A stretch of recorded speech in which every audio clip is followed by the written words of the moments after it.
Hey guys, welcome to my podcast.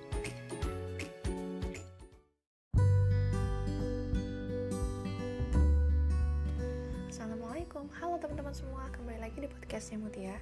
Hari ini aku alhamdulillah udah punya waktu lagi untuk bikin podcast tentang Jepang. Dan ini nerusin podcast yang sebelumnya, podcast yang ketika aku baru hari pertama sampai di Tokyo tempat aku magang.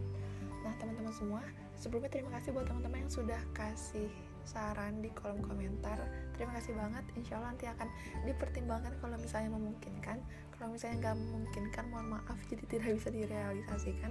Tapi insight-insight dari teman-teman semua itu keren-keren banget, dan insya Allah akan aku terapkan di podcast-podcast berikutnya. Nah, khusus untuk podcast yang sekarang ini, aku mau bahas tentang kelanjutan dari podcast yang kemarin ketika aku baru sampai di Jepang, di Tokyo. Nah, teman-teman, ketika aku sampai di Tokyo itu, hari pertama itu aku datang sekitar jam makan siang, jam 12-an waktu Jepang. Pada saat itu aku langsung ngurus administrasi kedatangan aku ke office-nya di tempat aku magang.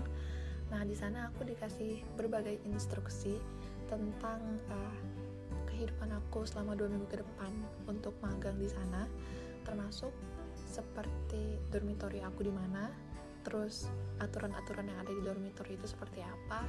Terus aku dikasih kunci juga, kunci untuk dormitorynya sama kunci untuk ruangan aku pegang di sana.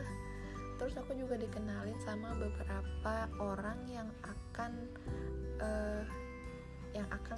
ya dalam tanda kutip bertanggung jawab terhadap aku selama di sana gitu, profesor aku di sana. Terus juga aku dikasih bekal. Jadi aku kan di sana alhamdulillah fully funded, dan aku pada saat aku datang sana aku mulai dikasih tahu nih, ini dananya sekian, dan dana untuk dormitorynya juga sekian, ini untuk reimburse ini itu, pokoknya terkait dana tuh dijelasin juga pada saat kedatangan itu. Dan setelah aku dapat semuanya, aku masuk ke ruangan magang aku untuk ketemu sama profesor aku di sana. Jadi aku tunggu profesor aku dulu di ruangan aku gitu. Nah, setelah profesor aku datang, akhirnya kenalan, dan kita ya saling ngasih maksudnya profesornya ngasih aku tahu beberapa informasi tentang si tempat magang aku itu, dan kita langsung kita menuju ke dormitorynya. Jadi profesor aku itu ngasih tahu aku dormitorynya itu sebelah mana dan pakai jalan yang mana, kayak gitu lah, hal-hal teknis gitu. Terus setelah aku sampai di dormitory, aku langsung beres-beres koper aku juga istirahat dulu sih, karena ya perjalanan yang sangat jauh. Ini perjalanan pertama aku yang sangat lama gitu, 7 jam terbang itu perjalanan terlama aku sampai saat ini gitu. Nah, akhirnya setelah aku sampai di dormitorynya, jadi dormitory aku itu di lantai 2, itu cuman ada kalau nggak salah itu 2 apa 3 lantai ya si dormitory itu. Nah, dormitory aku itu ada di lantai 2 dan ada di ruangan paling pojok deket jendela gitu.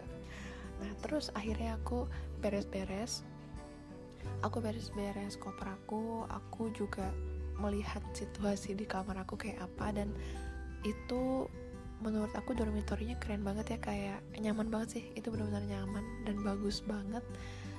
Nanti mungkin akan aku bikin podcastnya tersendiri untuk si dormitory ini. Nah, terus setelah aku selesai istirahat dan beres-beres, profesor aku itu nge-email aku untuk menginformasikan bahwa besok pagi aku tuh diundang untuk ikut nonton seminar salah satu mahasiswanya yang topiknya tuh deket gitu sama topik aku gitu. Tapi mahasiswanya itu mahasiswa S3, aku kan pada saat itu mahasiswa S2 gitu, tapi topiknya tuh ada dalam lingkup yang sama gitu.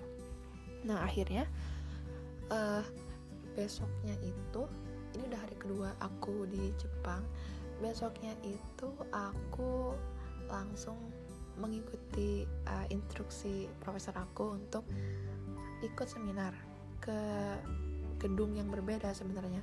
Nah di situ sebenarnya aku agak nyasar ya, karena aku belum paham betul si peta tempat aku magang itu kan lumayan besar, dan aku belum sempet jalan-jalan juga, jadi nggak tahu deh itu gedung ada di mana gitu. Terus akhirnya aku tanya ke front office-nya gitu di lobby, aku tanya tentang gedung ini. Alhamdulillahnya bisa bahasa Inggris sih, karena itu kan daerah ranah institusi ya, jadinya orang-orang terbiasa untuk bicara bahasa Inggris.